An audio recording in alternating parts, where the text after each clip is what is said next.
So I'm here at Seneca Lake today to speak with the leaders of Watkins Glen and the surrounding area, because there's an oil giant that wants to put liquefied natural gas in salt mines next to Seneca Lake, that if they blow up, they're gonna make one nasty potion, and we're out to stop that.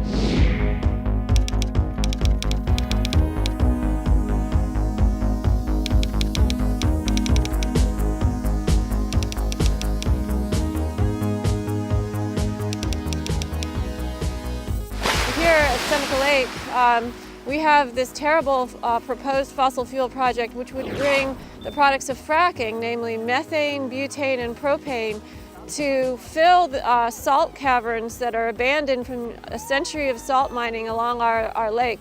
This lake behind me is a source of drinking water for 100,000 people, and storing under high pressure explosive fossil fuels we think is a wrong use for our lakeshore. There would be rail and truck transport through our community. The rail would go over the trestle that goes right through the Watkins Glen State Park. Now this creates a much greater issue, because the Watkins Glen State Park is a very narrow, deep gorge with a trail where visitors can enjoy the waterfalls, the sculpted rock as they descend from the top down to the bottom, or from the bottom to the top, and the trestle would be going right over it. It's 175 feet high. Now, if there were an accident to occur where one of the tank cars would fall off of the trestle, the result would be an explosion. The risk studies clearly state that. And the problem is that in a gorge, you don't have any escape from the heat or the pressure of the blast.